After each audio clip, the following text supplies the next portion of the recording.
السلام علیکم ناظرین، ایک نئے پروگرام کے ساتھ آپ کا میزبان ابراہیم کمبر حاضر ہے۔ غلام رسول صاحب آج پھر ہمارے مہمان ہیں، سینئر صحافی ہیں، سیاست پہ بات کریں گے۔ بلاول بھٹو ایٹم بم پھوڑنے جا رہے ہیں، عمران خان گھبرائے ہوئے ہیں۔ ویسے وہ تاثر تو یہ دے رہے ہیں کہ میں اپنے کتوں کے ساتھ ہوں تو بہت ریلیکس ہوں۔ یار یہ کتوں کے ساتھ ریلیکس بنا ہم بھی کتا وتا پالنے کو بحث چڑی تھی۔ اور کل عمران خان نے یہ بھی کہا کہ دیکھیں میں نے تو پی ٹی ایم کو سنجیدگی سے نہیں لیا، میں نے آپ نے تصویریں دیکھی ہوں گی اور میں جو ہے نا اس سے ظاہر ہوتا ہے کہ آپ نے سنجیدگی سے لیا ہے اور تاثر دینا چاہ رہے ہیں کہ ہم نے وہ کوئی پریشانی نہیں ہے۔ دیکھیں یہ جو عمران خان صاحب کہتے ہیں نا گھبرانا نہیں ہے، واقعی عمران خان صاحب گھبراتے نہیں ہیں لیکن پریشان بڑے ہیں آج کل۔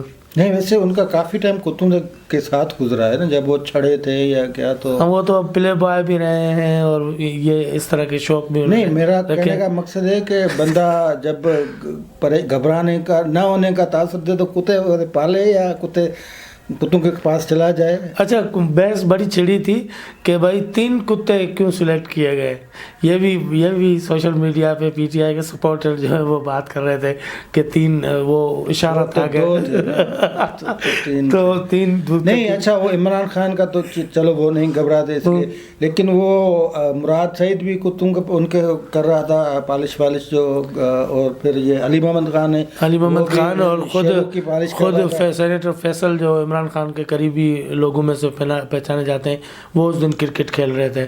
عام دنوں پہ وہ کبھی بھی اس طرح کی سرگرمیاں کہاں تو ریلیز کیا جائے گا نا، صحیح بات۔ اچھا، یہ تو فرق ٹھیک ہے، وہ جانور ہیں، ان سے پیار محبت کرنی چاہیے۔ اچھا، بلاول بھٹو زرداری کا یہ جو بیان آپ نے سنا ہوگا جس میں انہوں نے کہا کہ ہمارے استعفے جو ہیں وہ ایٹم بم ثابت ہوں گے، تو کیا واقعی ایٹم بم ثابت ہوں گے؟ دوسرا یہ کہ ایک خبریں یہ بھی رپورٹ ہو رہی ہیں کہ کچھ استعفیٰ دینے والے لوگ جو ہیں انہوں نے آپس میں بھی گفت و شنید شروع کی ہوئی ہے، مختلف دعوتوں کا ارینج بھی ہو رہا ہے کہ کیا ڈیسیشن کیا جائے۔ ان کا تعلق مختلف سیاسی جماعتوں سے ہے۔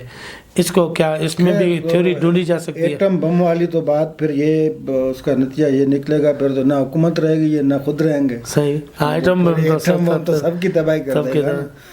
تو خیر یہ سیاسی بیان ہے، وہ شیخ رشید والی بات ٹھیک ہے کہ سیاسی بیان کوئی بھی دیا جا سکتا ہے۔ پھر سے استعفیٰ وہاں پہ تو اثر انداز یا عمل درآمد کے لیے بہتر ہے جہاں پہ کوئی سسٹم ہو۔ یہ تو بندے ہی سارے اوپر سے بیٹھے ہوئے ہیں، پتہ نہیں اوپر والوں کی کیا رائے ہے، وہ کیا کس طرح دیکھتے ہیں۔ یہ تو بیچ میں یہ تو پس رہا ہے نا خان صاحب ابھی، یہاں پہ اپوزیشن لگی ہوئی ہے، وہاں پہ وہ لگے ہوئے ہیں جنہوں نے لایا تھا وہ پریشان اس لیے ہیں کہ یار اس میں تو ککی نہیں ہے، ہمارا تو اندازہ۔ ویسے ان کا اندازہ ہمیشہ سے یہی رہا ہے، اس ملک کے حوالے سے، اس ملک کے سسٹم کے حوالے سے ہمیشہ غلط فیصلے کرتے ہیں، ہمیشہ۔ یہ تاریخ ہے پاکستان کے 73 سالوں کی، تو ان کی تو ہم خیر بات نہیں کرتے۔